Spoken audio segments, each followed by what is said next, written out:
Hey guys, Andy here again, and in this lesson I'm showing you how to get your guitar sounding like the Edge from U2, and we're going to use the song example With or Without You. So the sound of U2 is pretty defined by a very clean guitar sound with a very specific delay, and I'm going to be talking you through how to get that sound set up on your amplifier and how to play With or Without You. But the exact settings that I've used on amplifier and effects are in the description below on my website, where you'll be able to see screenshots of my settings in GarageBand for this, so you can recreate them yourselves pretty easily. Also on my website there will be a link to a great backing track which is absolutely free, and you'll be able to practice playing this over that backing track and record it if you wish.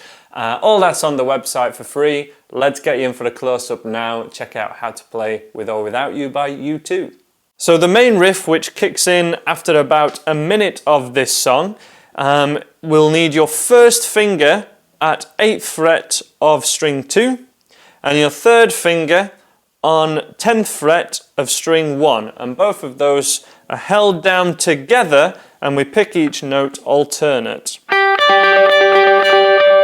And we're going to pick that 6 times, so 1, 2, 3, 4, 5, 6.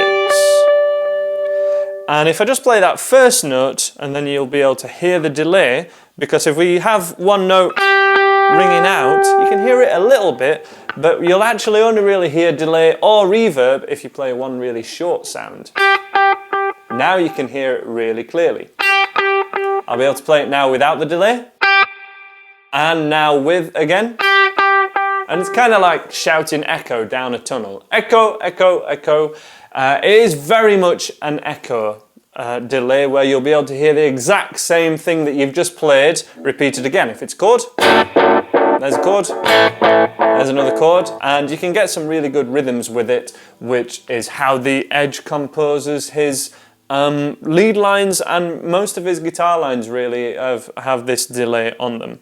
If the delay time isn't set right and the settings aren't right on your delay, it won't quite sound like this. So as I say, check out my website to see the exact settings that I've used to get this delay, and there's a bit of a write-up on it there as well. But to play it, we'll need those first 6 notes, so holding down both of these notes. Played 6 times, 1, 2, 3, 4, 5, 6, and then we move your first finger down to 7th fret, and that's most of the riff. Now if I play it too slow, the delay doesn't quite create the same effect, so it doesn't quite sound right. So I'm going to play it dead slow a couple of times. 2, 3, 4, 5, 6.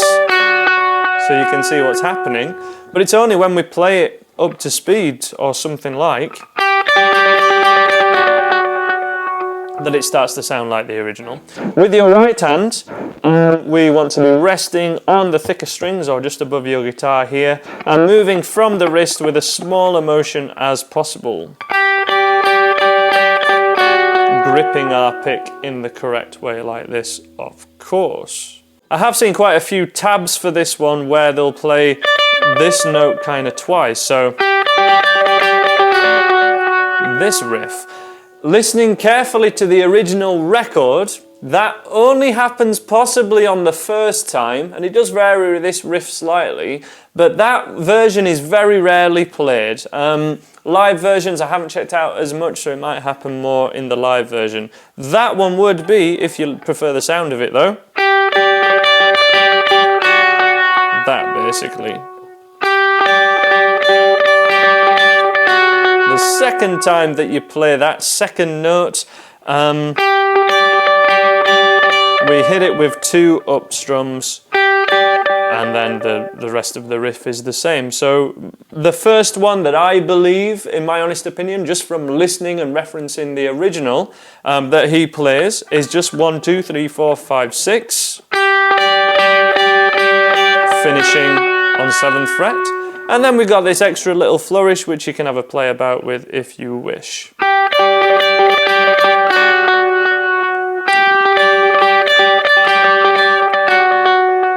both of those are tabbed out on the website. And after that section, we have the open D string to the open G string. Now I think this was one of the first riffs that I learnt personally that mixed something high up the fretboard, you know, 8th and 10th fret, with an open string. And this is done an awful lot more the higher level you get on guitar. And it's quite easy to do, you know, there's nothing difficult because your fretting hand isn't moving around all over the place. It's only difficult for your picking hand. So let me demo this in context, a little bit slower than the original. 2, 3.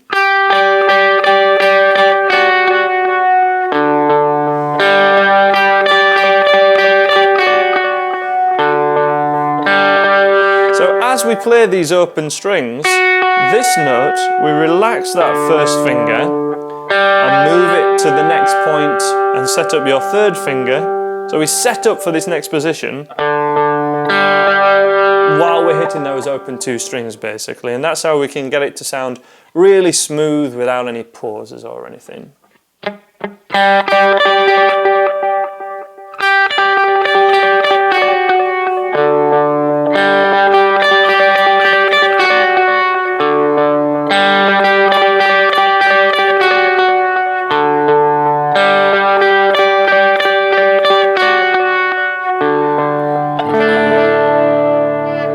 Now it will take quite a lot of listening to the original and joining in, trying to play along to it to figure out where that riff happens. It is a little bit trickier, but that part, there aren't really any chords in this song. It is just the bass line.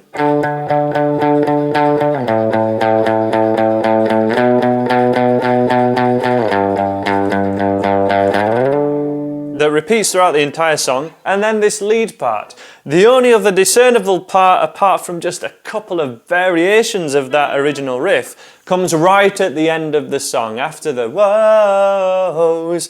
After all that bit, when the song's pretty much done, the Edge plays this little section.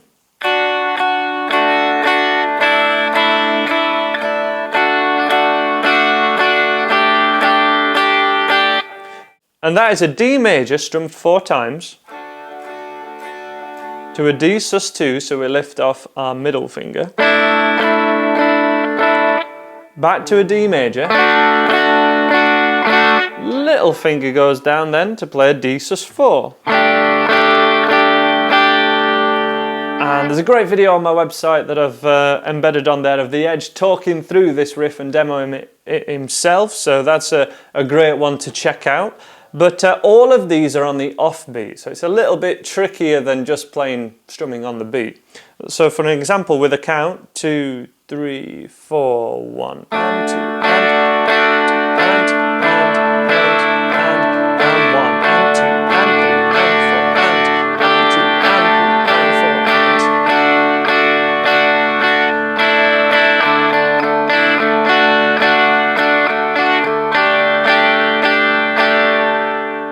But essentially that's it. Very simple ingredients, but it's the definitive part of U2's sound. It's almost when you hear it on record, because of that delay, because of the echo on the guitar, you can imagine it in stadiums and arenas, and that's where U2 ended up very quickly when they started using this distinctive sound. So good to know. And that's the end of this lesson basically. If you want any more U2 songs, please request them below. Leave a message in the comments for me. Let me know the songs that you want to learn. Make your requests. See more easy riffs in the top corner by clicking the easy riffs link. Please subscribe if you like what I do. Remember, my beginner's course is now available on DVD for those that aren't aware of it. So if you want to master little picking parts like this, that beginner's course will really help you and get your head around chords and a bit of theory. Thank you very much for watching. As always, guys, take care of yourselves and bye for now.